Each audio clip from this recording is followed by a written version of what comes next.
cristianismo não ensina que quando se aceita Cristo, o sofrimento desaparece imediatamente. O cristianismo é uma religião que abraça continuamente o sonho e a esperança, e assim supera todo tipo de obstáculo. O sofrimento em Cristo é a semente da esperança. Por isso mesmo, o cristão deve dar graças em meio ao sofrimento. Essa é uma fonte de poder que nos permite vencer o mundo.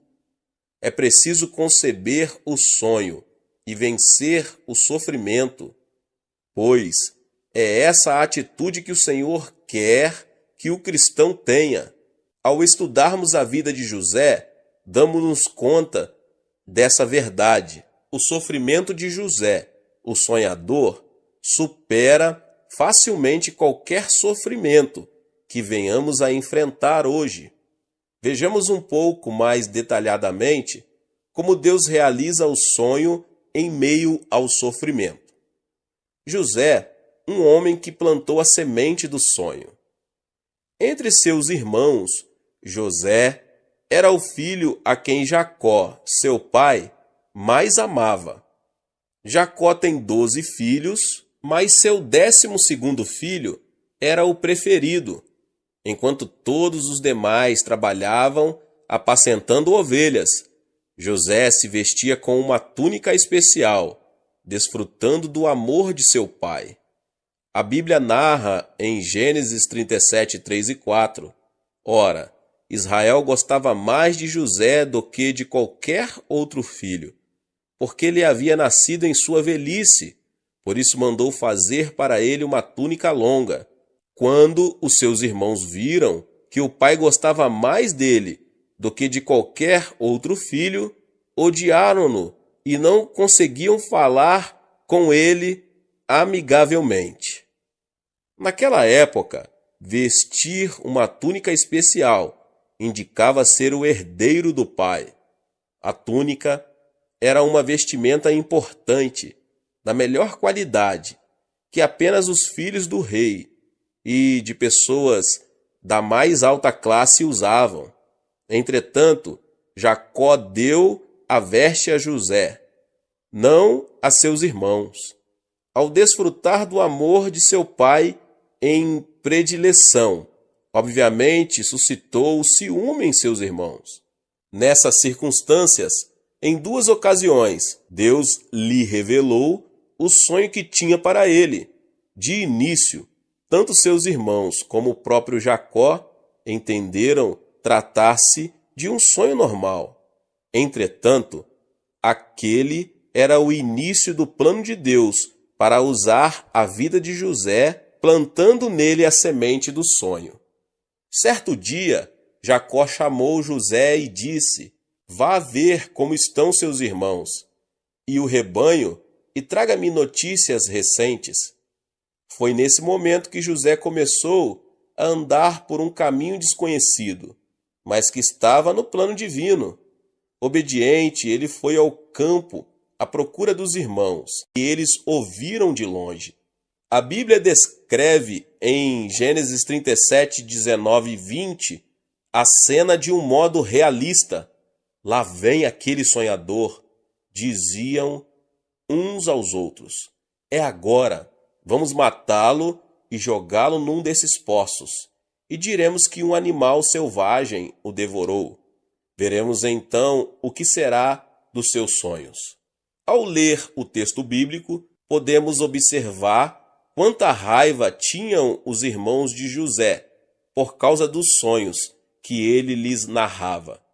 Eles não somente odiaram José, tiveram ciúmes por causa dos sonhos de seu irmão. Irritaram-se e ficaram com medo do sonho de José, que se repetia. Aquilo era algo que eles não haviam experimentado sequer uma vez. Ao vê-lo ainda longe, disseram: Lá vem o sonhador, vamos matá-lo e vejamos em que dará seu sonho. Os irmãos estavam com muita raiva por José ter tido e narrado aqueles sonhos. Estavam a ponto de querer destruí-lo à força. O sonho de Deus, porém, supera o poder do homem. Não tem efeito nenhum o intento dos que querem dissipar e fazer fracassar o sonho dos visionários, porque o sonho está sob o controle de Deus e, portanto, a revolta do homem não tem nenhum poder sobre ele. Os irmãos de José tiraram a sua túnica e o jogaram num poço. Depois comeram a comida que José havia trazido para eles e disseram: vejamos o que acontece com seu sonho. José foi jogado num poço muito escuro. Era um vale deserto. Morrer de fome era questão de tempo se seus irmãos o abandonassem ali, indo para outro vale. José, porém, pôde vencer a aflição porque tinha um sonho em seu coração. Ele pensou no sonho de Deus, mesmo estando no fundo do poço. Uma lição importante que podemos aprender aqui é acreditar quando se sonha o sonho de Deus. É esse sonho que passa a nos governar. No caso de José, o sonho começou a conduzi-lo quando ele entrou na dimensão dos sonhos. Os irmãos de José pretendiam deixá-lo morrer de fome. Entretanto, assim que José foi jogado no poço, passaram por ali alguns mercadores ismaelitas. Foi nesse momento que um dos irmãos, Judá, lhes fez uma proposta: que ganharemos se matarmos o nosso irmão e escondermos o seu sangue? Vamos vendê-lo aos ismaelitas. Não tocaremos nele, afinal é nosso irmão, é nosso próprio sangue. E seus irmãos concordaram. Gênesis 37, 26 e 27. Essa cena mostra como Deus começou a atuar na vida de José. O plano de Deus excede as expectativas humanas. De acordo com o pensamento humano, não havia como José ser resgatado por seus irmãos, já que eles o haviam jogado no poço. O que esperava José era a morte. Entretanto, o aparecimento dos mercadores ismaelitas não deixa de ser um plano divino. Deus permitiu que José fosse vendido como escravo para o Egito. O Senhor operou sobre as circunstâncias e o enviou para o Egito, porque José tinha o sonho de Deus. Podemos perceber qual era o sentimento de José. É certo que esse homem havia começado a sonhar com Deus. Por outro lado, é certo que também uma tempestade de dúvidas o estivesse açoitando. Certamente, houve momentos em que ele sentiu que Deus queria deixá-lo por completo. O tempo todo deve ter sido este o seu pensamento.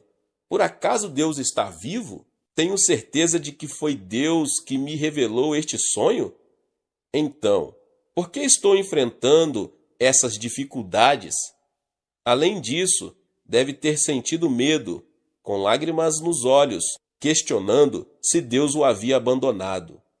Em sua viagem até o Egito, sentiria o desespero de não poder ver seu pai novamente e de lembrar-se do desejo de vingança de seus irmãos que os levaram a traí-lo.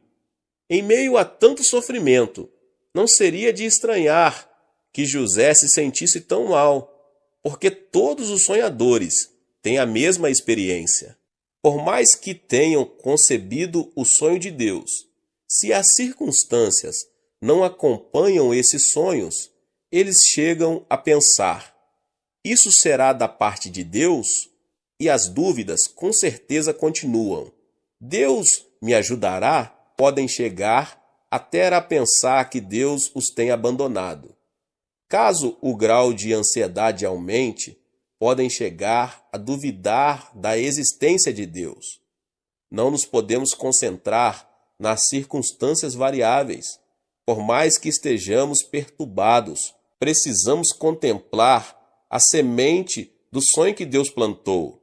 Devemos crer que essa semente foi plantada em nós, mesmo que as circunstâncias se nos apresentem adversas e obscuras.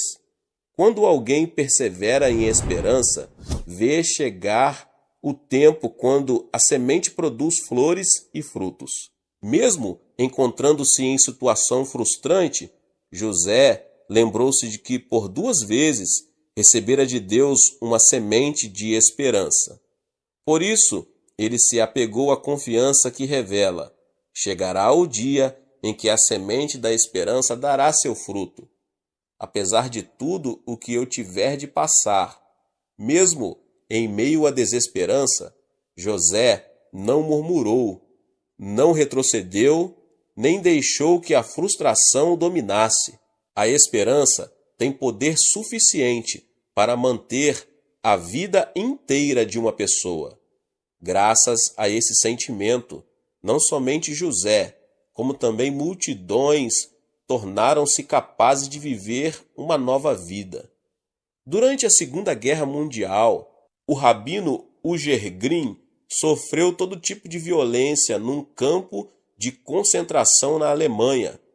Terminada a guerra, ele escreveu um artigo publicado na revista alemã Der Morgen, que narrava o seguinte: corria o ano de 1944 e era um dia muito frio de inverno.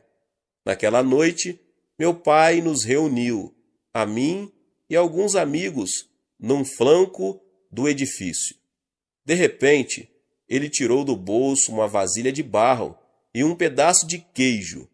No campo de concentração, não se podia conseguir um pedaço de queijo.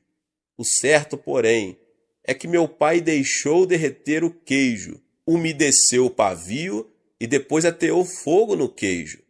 Por que o senhor não come o queijo em lugar de despedaçá-lo? Perguntei. Fixando o olhar na chama, meu pai respondeu: o homem é capaz de viver 3 semanas sem comer. Certa vez, sofri por falta de água durante 3 dias seguidos, mas sobrevivi sem nenhum tipo de problema.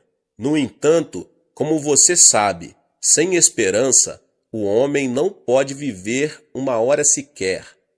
O motivo de eu ter ateado fogo no queijo é que, embora estejamos num campo de concentração, eu queria garantir para vocês que Deus está conosco como uma chama de esperança, da mesma forma que a chama está nesta vasilha.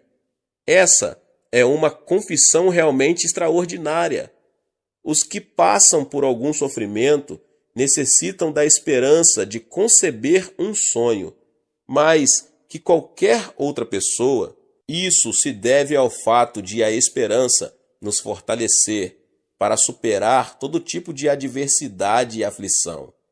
Jesus Cristo representa todos os que foram vivificados pela esperança em meio ao desespero.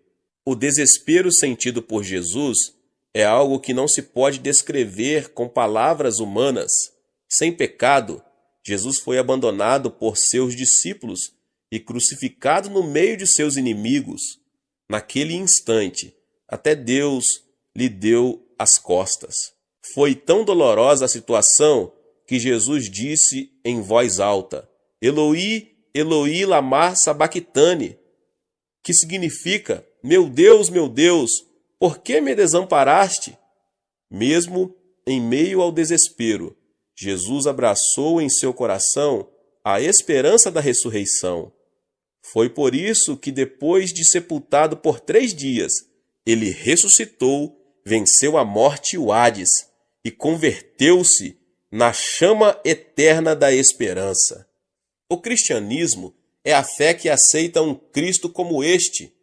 Devemos nos lembrar de que, mesmo em meio à escuridão total, a chama da esperança não se apagou. Neste sentido, a fé cristã consiste em contemplar a esperança da ressurreição em meio à morte da cruz. A semente da esperança da primavera já foi plantada em meio ao frio do inverno. Por mais que os lagos se congelem e tudo pareça dizer que a primavera jamais chegará, A esperança da primavera já foi semeada. Em seu devido tempo ela surgirá, trará flores e frutos. Assim, todo aquele que está em Cristo nunca deve perder a esperança. Esta é a história do professor Toyohiko Kawaya, considerado uma das grandes personagens mais importantes do século XX. Ele nasceu no campo e chegou a Tóquio com a idade de 15 anos. Trabalhava limpando o chão da redação de um jornal e durante a noite dedicava-se aos estudos em cursos rápidos, até que um dia, aos 21 anos, viu-se diante de um grande muro de desesperança. A tuberculose havia lançado suas raízes e, depois de vomitar sangue, foi a um hospital, apenas para ouvir a notícia de que era tarde demais e não havia esperança de cura para ele. Sua frustração foi muito grande. De acordo com a avaliação humana, estava tudo perdido. E é óbvio que ele perdera a esperança. Depois de passar dias de cama, ao descobrir que não havia nenhuma esperança, decidiu pôr fim à sua vida, para não dar trabalho a ninguém. Alguns anos antes, porém, ele havia aceitado o Evangelho de Cristo, que lhe fora apresentado por um missionário estrangeiro. Quando estava prestes a se suicidar, ouviu uma voz recriminando-o. Por acaso Jesus pensou em se suicidar quando seus discípulos o traíram? Mesmo ao carregar a cruz, Jesus não se deu por vencido, porque tinha a esperança da ressurreição. Ainda que se encontrasse em meio à frustração e à desesperança, ele nunca se deu por derrotado. Graças a essa voz, Toyohiko se deu conta de algo mais importante. Se esse Jesus está em mim, eu também tenho a esperança da ressurreição. Porque a ressurreição de Jesus está em mim, não levarei em consideração a desesperança. Visualizarei a ressurreição. Vou começar de novo. Levantou-se e colocou seus pertences num carrinho de mão e foi viver numa região muito humilde chamada Niigaya.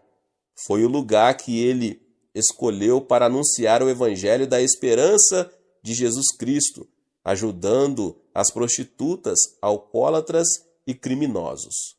Vocês estão vivendo num bairro muito pobre. Muitas são prostitutas, outros alcoólatras e criminosos. Mesmo assim, há esperança para vocês. Se receberem Jesus Cristo como seu Salvador, a semente da esperança brotará, dará fruto e vocês se transformarão em homens e mulheres totalmente novos, dizia-lhes Toyohiko Kawaya.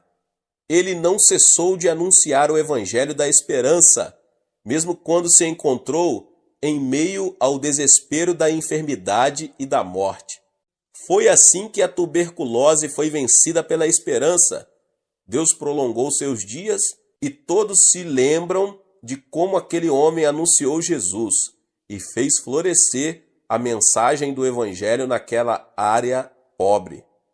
Momentos antes de entrar naquele bairro desprezado, o professor Kawaya escreveu: Eu, Toyohiko Kawaya, estive morto e ressuscitei recentemente.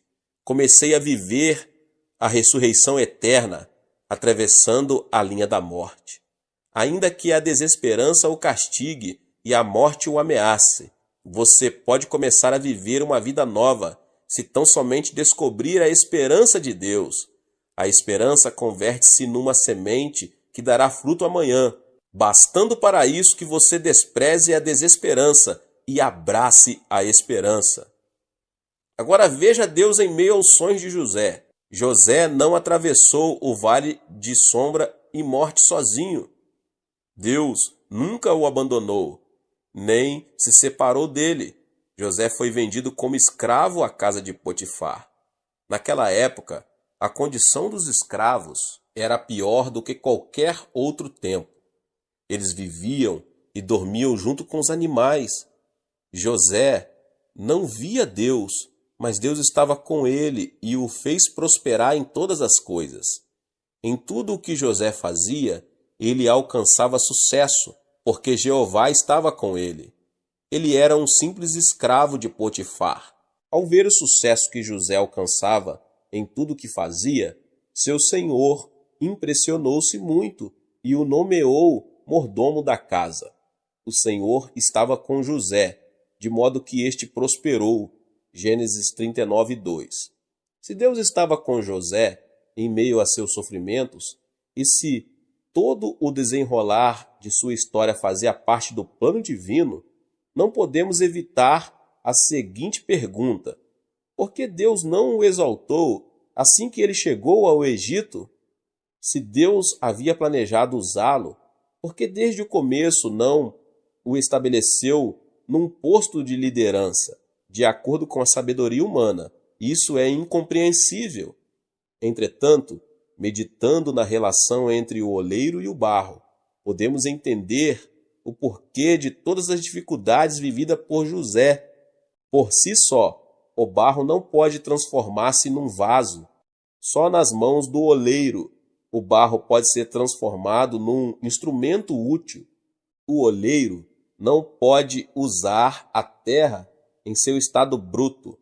Esta precisa ser trabalhada para tornar-se suficientemente maleável, a fim de que o oleiro possa moldar um vaso. O plano de Deus foi trabalhar a vida de José durante 10 anos, com o objetivo de usá-lo como um vaso grande e precioso. O sofrimento de José continuou porque seu destino era um vaso melhor. Quando Potifar nomeou José mordomo da casa, a esposa de Potifar começou a tentar José. Pediu-lhe várias vezes que se deitasse com ela. José, porém, repeliu-a. Certo dia, enquanto todos os servos trabalhavam fora da casa, José entrou para cumprir as tarefas e foi assediado pela esposa de Potifar. Ao se levantar pela manhã, vendo José dentro da casa, ela viu a oportunidade, abraçou-o e disse, tentando José: "Vamos, deite-se comigo." José refutou aquele convite replicando: "Não posso cometer esse pecado." No entanto, ao fugir, não pôde levar com ele o seu manto, porque a esposa de Potifar o havia segurado em suas mãos. E foi justamente isso que aconteceu. A esposa de Potifar, pegando a túnica de José, começou a gritar: "Fui ofendida e maltratada. José quis me assediar sexualmente, e quando eu gritei, ele fugiu." Com essa tática, ela culpou José de tê-la assediado. Era o começo de uma nova etapa de sofrimento para ele. Não havia testemunha. Além do mais, a mulher era nada menos que a esposa de Potifar. Ninguém se pôs a favor de José. Ele era um simples escravo. Não podia sequer justificar-se. Tendo ouvido o grito, todos os escravos correram para a casa de Potifar, que supostamente estava no palácio de Faraó. Ele chegou em sua casa apressadamente. Com toda a certeza, maltratou e expulsou José. Nessa época, o escravo não tinha nenhum direito legal.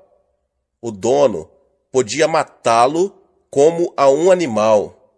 Além disso, o adultério era considerado um pecado tão sério que era preciso que aquele que o cometera fosse a julgamento. O futuro de José era tenebroso. A única coisa que lhe restava era o próprio corpo, porque seus irmãos o haviam vendido como escravo. Mas até mesmo a sua integridade física estava em perigo. Foi nesse momento que José lembrou-se dos sonhos que tivera. A aflição é a morte do passado, enquanto a esperança é o começo do futuro. Certamente, o pensamento de José era este: Se eu morrer nessa circunstância, como se realizarão os sonhos nos quais meus irmãos se prostravam diante de mim? Se esses sonhos me foram dados por Deus, Ele os cumprirá, ainda que em meio a uma situação tão desalentadora e sem esperança como esta. Era exatamente isso que Deus estava fazendo, guiando a vida de José por meio dos sonhos. O adultério merecia uma pena imediata, mas Potifar mandou que José fosse lançado no cárcere, onde estavam todos os presos por motivos políticos. Deus fez que José continuasse vivo, levando-o para um lugar a que jamais poderia ir por causa de sua posição social inferior.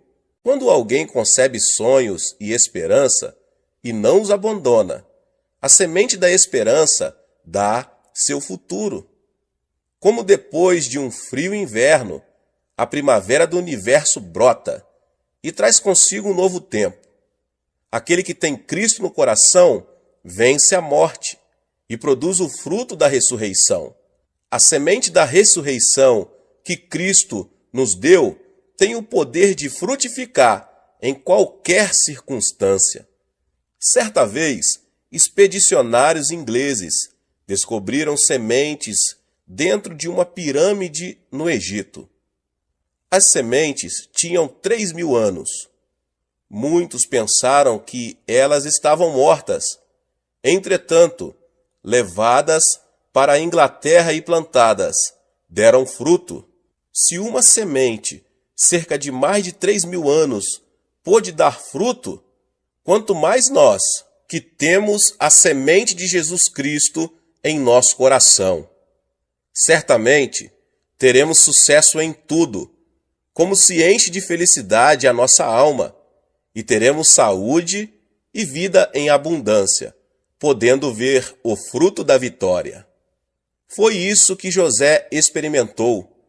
Viu que seu sonho se realizava, porque Deus estava com ele, mesmo tendo sido lançado no cárcere. Quem foi posto na cela onde José estava?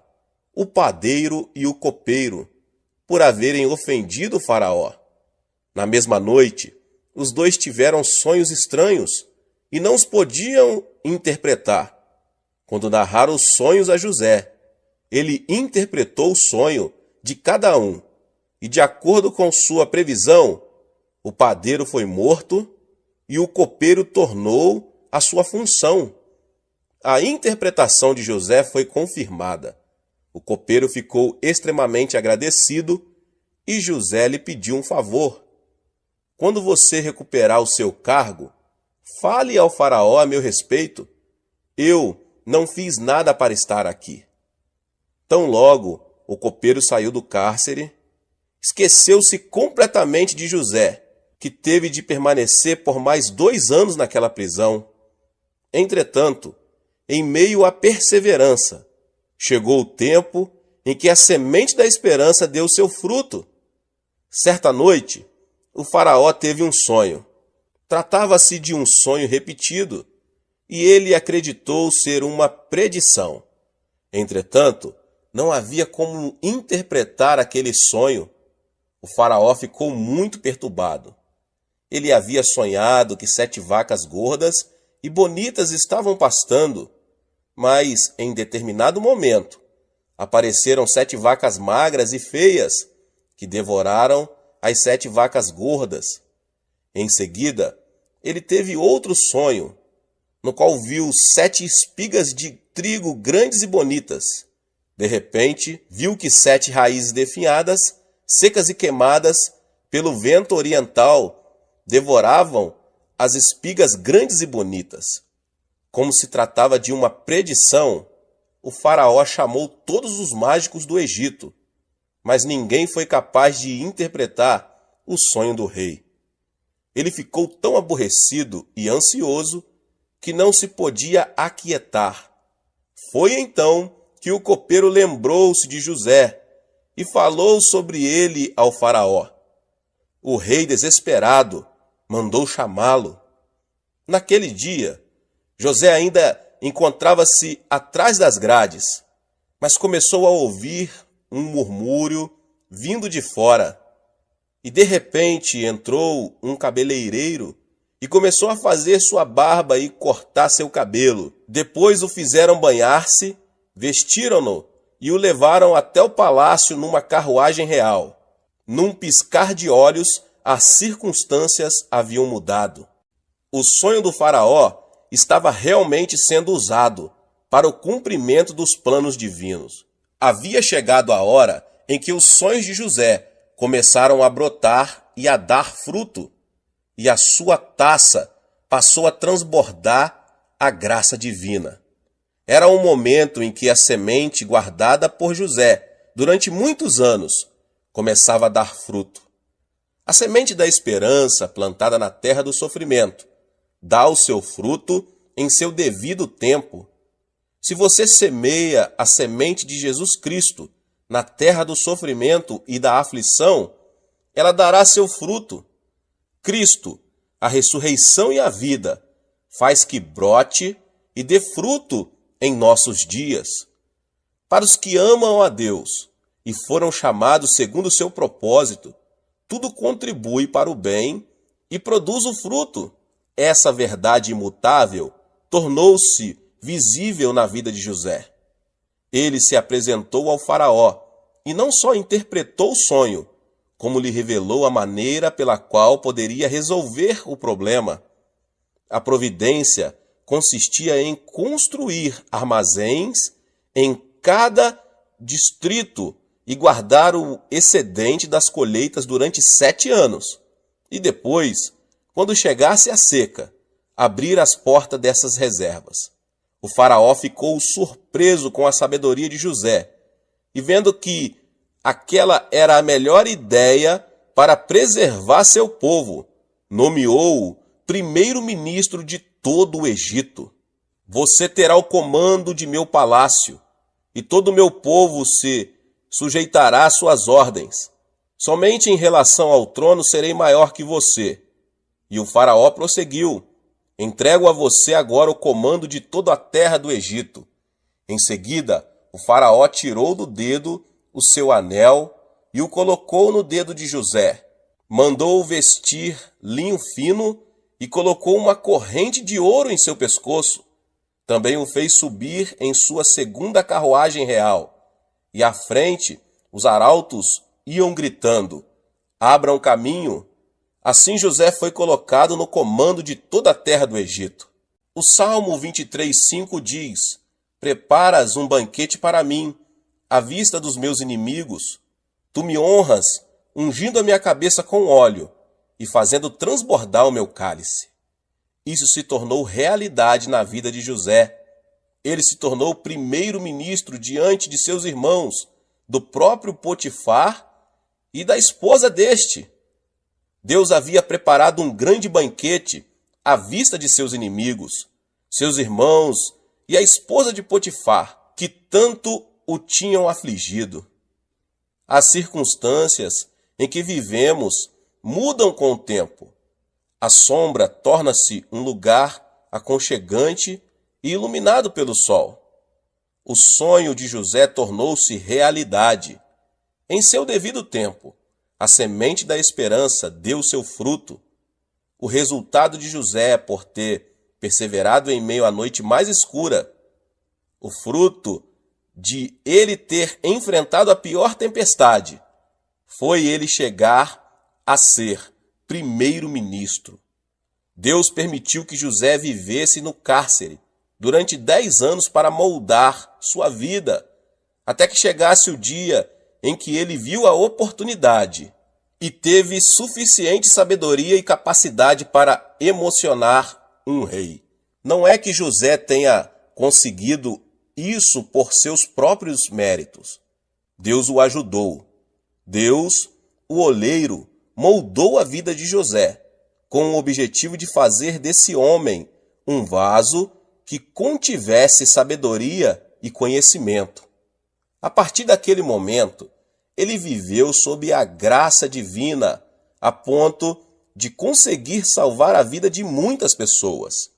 O sonho de José não somente traz consigo a glória de uma pessoa, como também a sobrevivência de milhares de egípcios e dos que vieram do Oriente Médio. É de admirar que, quando Jacó, o pai de José, morreu, seus irmãos se tenham reunidos ansiosos e afirmado: nosso pai está morto, e chegou a hora de José se vingar de nós. O fato é que os irmãos de José nunca tiveram paz, desde o momento em que venderam o irmão. Pensaram que José não se havia vingado por causa da presença de Jacó, seu pai, mas que, naquele momento, faria isso. Mas em Gênesis capítulo 50, verso 15 diz: vendo os irmãos de José que seu pai havia morrido, disseram: e se José tiver rancor contra nós e resolver retribuir todo o mal que lhe causamos? Os irmãos anteciparam-se e mandaram dizer a José: antes de morrer, teu pai nos ordenou que disséssemos o seguinte: peço-lhe que perdoe os erros e pecados de seus irmãos que o trataram com tanta maldade. Agora, pois, perdoa os pecados dos servos do Deus do teu pai. Quando recebeu o recado, José chorou. Gênesis 50, 16 e 17. Será que Jacó teria dito isso mesmo? Mentira! Eles disseram isso por temerem que José se vingasse deles. Eles teriam ouvido alguém dizer: fizeram-me tanto mal que não posso perdoá-los. Entretanto, ao notar que seus irmãos estavam com medo do que lhes podia acontecer, José rompeu em choro. Essa qualidade de José é também produto do trato de Deus ao longo dos anos.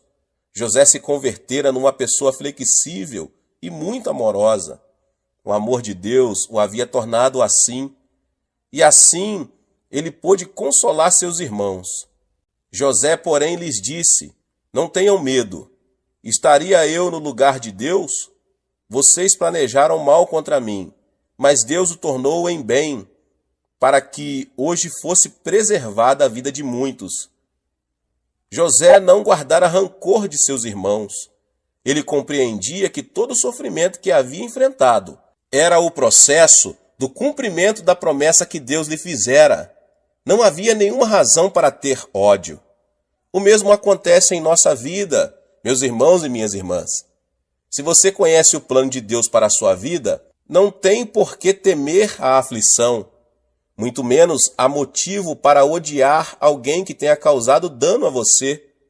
Basta entregar a vida a Deus, para que Ele realize seu sonho, mediante todas as circunstâncias, porque você vier a passar. Deus guiará nossos sonhos, se tão somente nos humilharmos diante dele, e não nos apegarmos à mesquinhez e à vontade própria.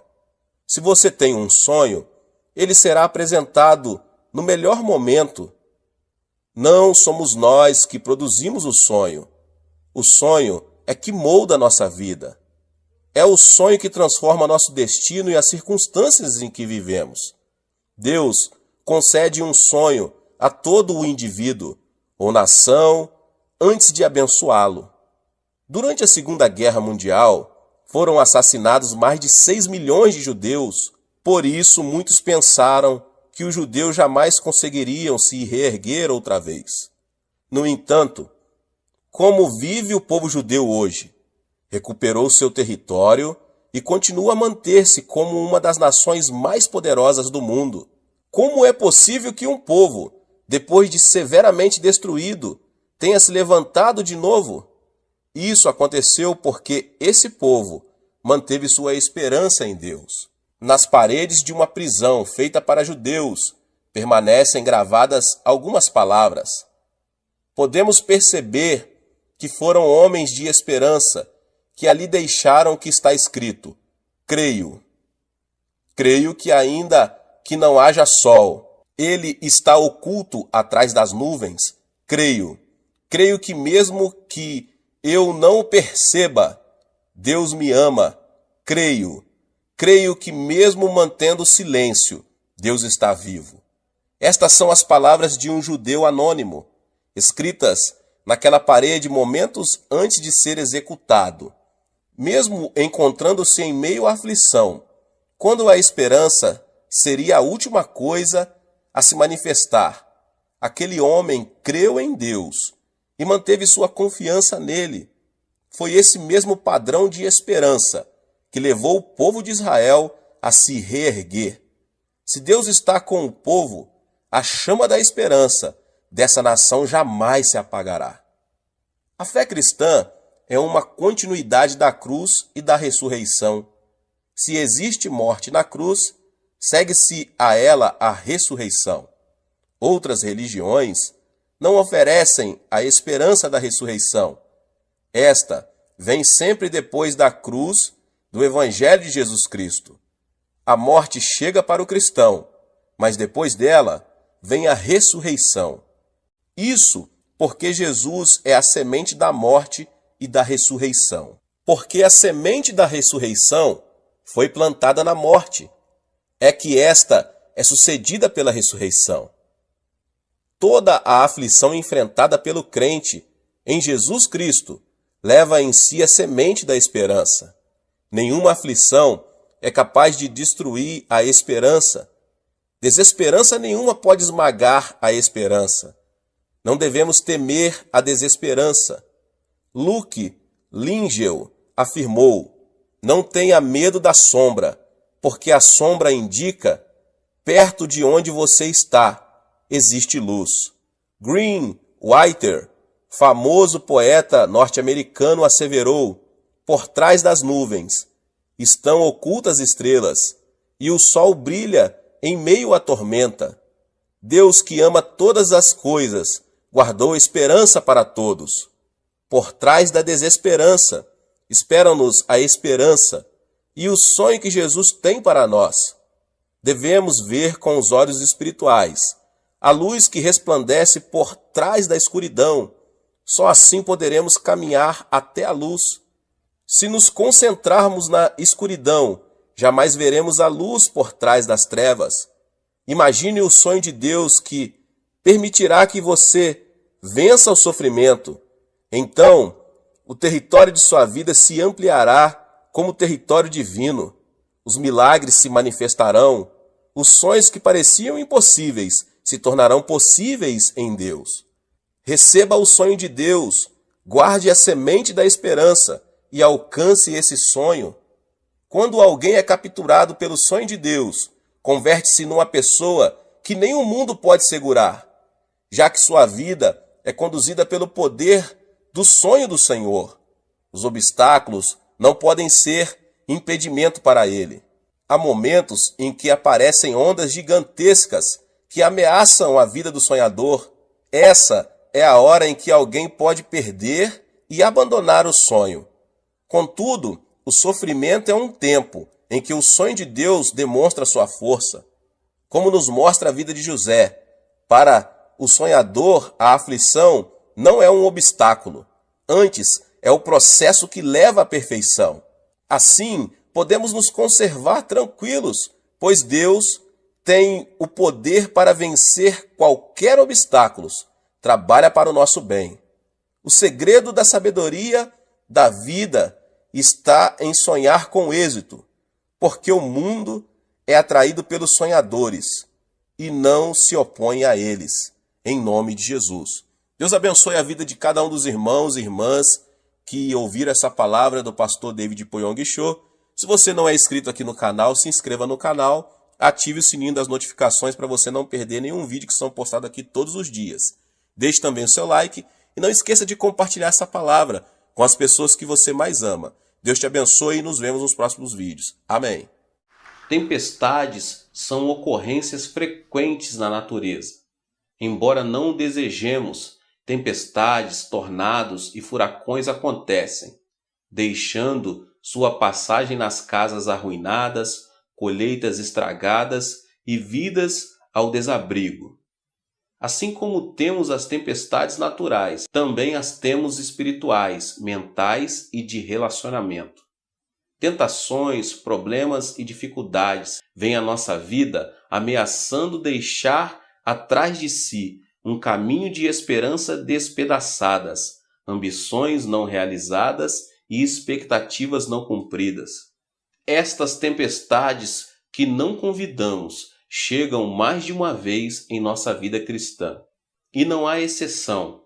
Todos nós passamos pelas tempestades da dificuldade. A Bíblia chama isso de o dia mau. Quando a vida é obscura pela nuvem negra que pressagia uma dificuldade, você, se não souber lidar com ela, poderá sofrer uma devastação terrível. Mas há uma solução. Mediante o exemplo e a atitude do apóstolo Paulo em Atos, podemos ser vencedores. Podemos alcançar a vitória. Por ter pregado o Evangelho de Cristo, Paulo viajava como um dos presos acorrentados em navio.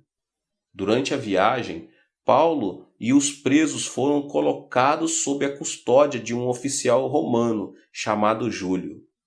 Pararam em bons portos na ilha de Creta e aí permaneceram por vários dias.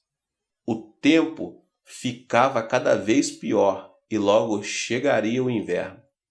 Bons portos era um lugar aberto e inadequado para se passar o inverno.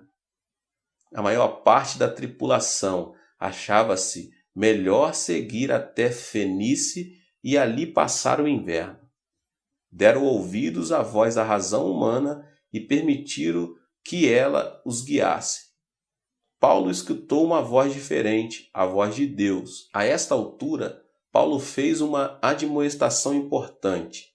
Senhores, vejo que a viagem vai ser trabalhosa, com dano e muito prejuízo, não só da carga e do navio, mas também de nossas vidas. Atos 27.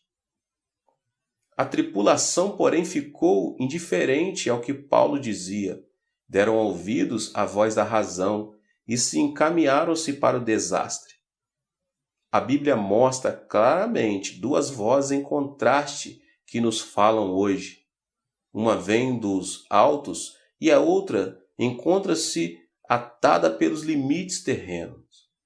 Quando você lê a Bíblia e vai à igreja e ouve a pregação da palavra de Deus, está ouvindo a voz que vem dos altos.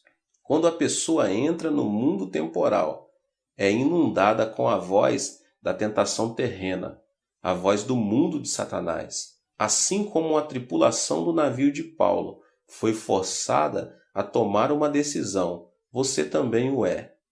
E se não der ouvido à voz correta, resultados desfavoráveis serão inevitáveis.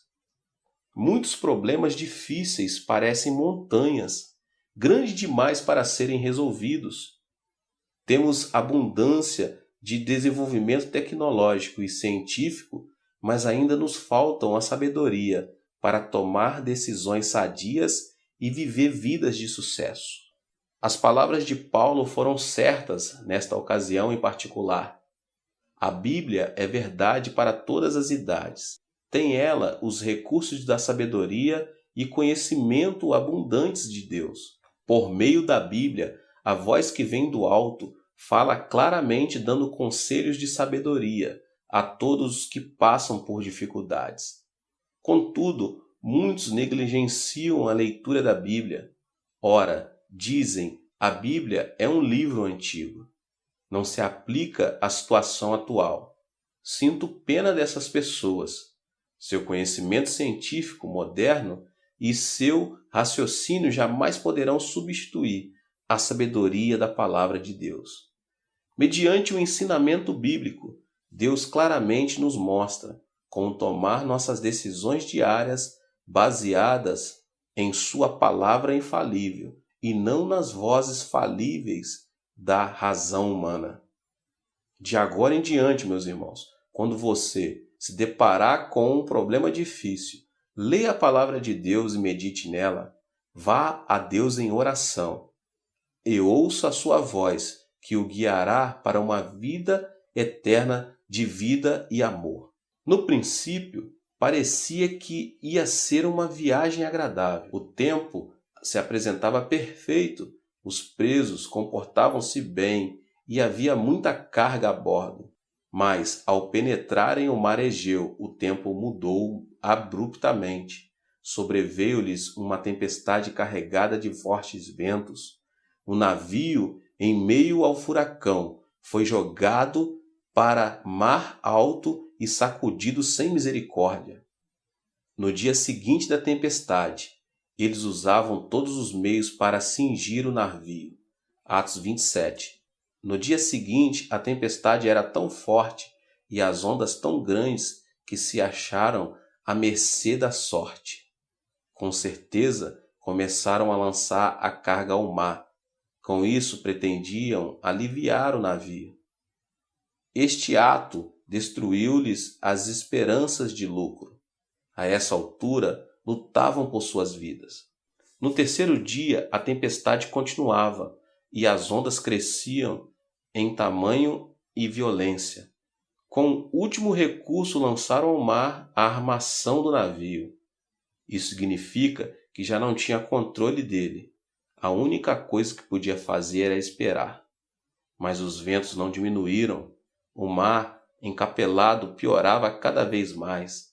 Caindo sobre nós grande tempestade, dissipou-se afinal toda a esperança de salvamento. Atos 27 e 20. Tal é a sorte da sabedoria humana, quando encontra a tormenta da dificuldade, o dia mau.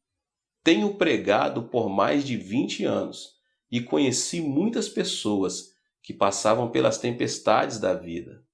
Por algum tempo, tentam fazer como as pessoas do navio. Procuram sustentar seus lares, negócios e vidas pessoais por meio de sua própria sabedoria, determinação e experiências.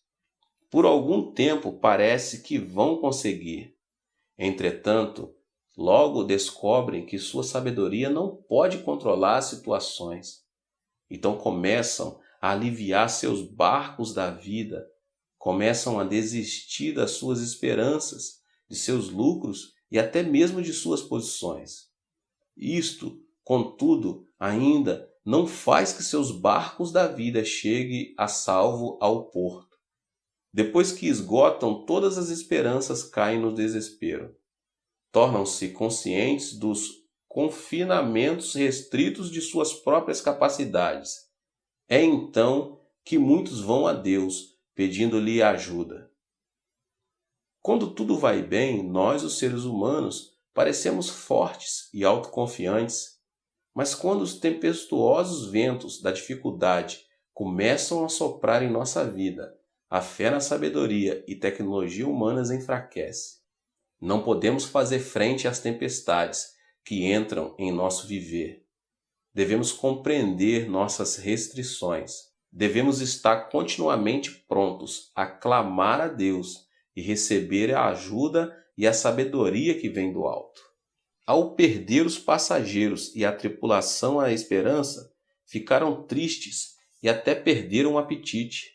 A reação de Paulo, porém, foi diferente. Ele sabia como vencer as tempestades da vida. Em um trecho do discurso de Paulo a seus companheiros de viagem, encontramos 3 segredos importantes para superar as dificuldades. Ao contar aos companheiros a visita do anjo, Paulo primeiramente declarou: "O anjo de Deus de quem eu sou." Atos 27 e 23. Para os que pertencem a Deus, ele é a sua herança. Nós, os crentes, não devemos olhar para o mundo, dinheiro, fama ou engenhosidade humana. Nosso recurso vem de Deus. Ele é o nosso banco, nossa vida, nosso negócio e nosso êxito. Ao morrer na cruz, Cristo não deixou nenhum bem tangível a seus seguidores. Não deixou terra, dinheiro nem posição, mas deixou a seus seguidores a mais valiosa de todas as heranças. Abriu o caminho para o relacionamento restaurado com nosso Pai, Deus, Criador dos céus e da terra. Por meio de Jesus Cristo, Deus tornou-se nossa herança, nosso prêmio glorioso. Uma vez que Deus se torna nossa herança, já não precisamos recorrer ao mundo ou a engenhosidade humana procurando ajuda. Os recursos divinos tornam-se nossos. Pertencemos a Deus e nessa certeza cremos que Ele nos fará passar por qualquer dificuldade que enfrentamos. Li a história da esposa de certo pastor pobre. Seu marido tinha um trabalho de meio expediente enquanto principiava uma igreja pequena. A vida deles era cheia de pobreza. O salário mal conseguia chegar ao final do mês. Então o pastor perdeu o emprego. A igreja era tão pequena que o salário era limitado a uma oferta. As contas continuavam a empilhar-se e eles não tinham como pagá-las. Não sabiam o que fazer. A esposa teve de procurar emprego, mas o emprego que encontrou não cobria suas necessidades. Certo dia, em desespero, a esposa do pastor começou a ler a Bíblia. Seus olhos foram dar numa passagem do livro de Mateus que relata o incidente de Cafarnaum, quando os coletores de impostos se aproximaram-se de Pedro, perguntando-lhe se Cristo pagava o imposto do templo. Ao que ele imediatamente respondeu que sim. Chegando-se Pedro a Jesus, ele lhes perguntou: Simão, que te parece? De quem cobram os reis da terra impostos ou tributo? Dos seus filhos ou dos estranhos? Dos estranhos, respondeu-lhe Pedro. Cristo então disse que eles deviam estar isentos. Mas, para que não escandalizemos, vai ao mar, lança o anzol, e o primeiro peixe que fisgar tira-o, e abrindo-lhe a boca, acharás um estáter. Toma-o e entrega-lhes por mim e por ti. Mateus 7, do 25 ao 27. A esposa do pastor pobre ficou profundamente impressionada com esta passagem bíblica. A porção que particularmente falava a sua situação foi quando Cristo mostrou a Pedro a maneira de pagar os impostos, dizendo: por mim e por ti. Ela compreendeu que pertencia a Cristo e ele pertencia a ela. Sua vida e a vida de Cristo não eram duas, mas uma. Movida pela compreensão da certeza de pertencer, ela começou a chorar. Mais tarde mostrou a verdade desta passagem a seu marido, dizendo-lhe: vivemos com Cristo. Ele pode encontrar os recursos que hão de suprir nossas necessidades. Cheios de fé, começaram a orar juntos. Logo depois, Deus respondeu. O esposo encontrou um emprego maravilhoso. Puderam pagar todas as dívidas. Mais tarde, tornaram-se ministros pioneiros de sucesso e sua igreja cresceu muito. Por meio dessa experiência, a esposa do pastor descobriu que pertencia a Deus. A certeza desta compreensão produziu resultados poderosos. A despeito de ventos tempestuosos e esperanças perdidas, Paulo também sabia que pertencia a Deus. Os que não creem em Cristo não têm para onde se voltar quando as coisas dão em erro, quando as tempestades da vida ameaçam destruí-los e quando o mundo todo parece voltado contra eles, quando chega o dia mau. Mas nós, os crentes, sabemos que pertencemos a Deus, sabemos que Ele é a nossa herança e nossa proteção. Ainda que a terra toda se transforme em nosso inimigo, temos a rocha firme de Cristo, na qual nos firmar, pois pertencemos a Deus e Ele pertence a nós. Paulo também declarou: Deus a quem sirvo. Paulo deu-nos o exemplo do segundo segredo para vencer as dificuldades. Devemos lançar nossos cuidados sobre Cristo, Filho do Deus imutável, que jamais trairá nossa confiança. Todos nós servimos a Deus ou aos nossos próprios desejos. Esses desejos, muitas vezes, são instrumentos propensos ao pecado, porção do mundo infame pela conveniência da traição. Muitos, quando jovens e fortes, servem ao mundo de seus próprios desejos. Pensam que este mundo continuará a apoiá-los, a dar-lhes a segurança do prazer pessoal. Mais cedo ou mais tarde, contudo, o mundo os trai. Sua juventude desaparece e tornam-se pessoas idosas, frágeis e trêmulas. Confie no dinheiro e ele lhe falhará. Confie em sua posição e a perderá. Confie no poder e ele o deixará. Confie na fama e ela o iludirá. Mas confie em Deus e ele jamais falhará. Cristo levou uma vida de serviço. Ele nasceu numa manjedoura em meio à pobreza, porque desejava ser amigo dos solitários. Por causa de nossos pecados, ele carregou a cruz. O próprio Deus abandonou a Cristo. Por um pouco de tempo, Jesus clamou da cruz: Meu Deus, por que me desamparaste? Ele desejava ser amigo do que tem o coração quebrantado. Jesus provou a morte e ressuscitou. Queria ser amigo dos que precisavam de vida e de paz eterna. Se Jesus for o seu Salvador, a mesma atitude de serviço encontra-se em você. Há de desejar servir a Deus. Ele deseja servi-lo. Ainda que você seja pobre, ainda que se sinta solitário, ainda que tenha um coração partido e ainda que você prove a morte, Deus jamais o deixará só. Ele permanece seu amigo em toda e qualquer experiência porque você passar. Paulo sabia disto. Embora passasse por uma forte tormenta, sabia que Jesus estava com ele. No meio da tragédia, Paulo podia pôr-se em pé e declarar que servia a Deus. E porque Paulo servia a Deus, ele enviou-lhe um anjo, um mensageiro divino, com a promessa de libertação. Deus, por sua graça, te dou todos quantos navegam contigo. Atos 27, 24. Se você fielmente servir a Deus com seu dinheiro, seu tempo, sua vida e seus talentos, então quando as dificuldades chegarem, Deus enviará seu anjo a fim de ajudá-lo. Deus estará com você não apenas durante os dias bons, mas também quando você estiver passando pelas escuras tempestades da vida, o dia mau. Ainda que o mundo o abandone por completo, a confiança de Deus permanece eterna. Por meio de seu anjo, Deus deu uma promessa a Paulo. Ao declarar a Paulo sua fé em tal promessa, liberou um poder que a fez frutificar. Portanto, senhores, tende bom ânimo, pois eu confio em Deus, que sucederá de modo porque me foi dito. Atos 27, 25. O poder da promessa de Deus é o terceiro segredo que Paulo nos mostrou durante a tempestade. Deus é todo-poderoso.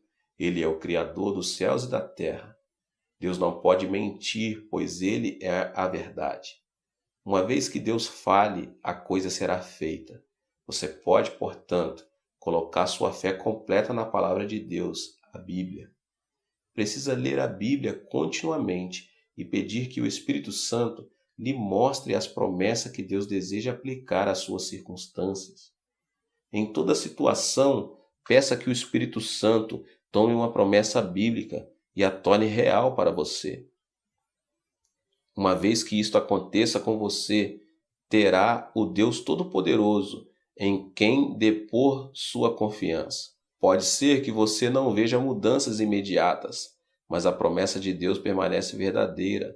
Continue crendo em Deus, Ele é fiel para cumprir as suas promessas. Um dos pastores assistentes de minha igreja descansou na promessa divina de prover-lhes as necessidades da vida e encontrou uma inusitada fonte de provisão. Quando os comunistas invadiram a Coreia do Sul, tentaram destruir o cristianismo, matando 500 pastores e arrasando 2.000 igrejas. Muitos pastores tentaram escapar, mas o pastor que mencionei acima decidiu ficar, desejoso de continuar a cuidar da sua congregação. Durante o dia ele se escondia nas montanhas. À noite, voltava para a cidade a fim de exercer as atividades de pastor.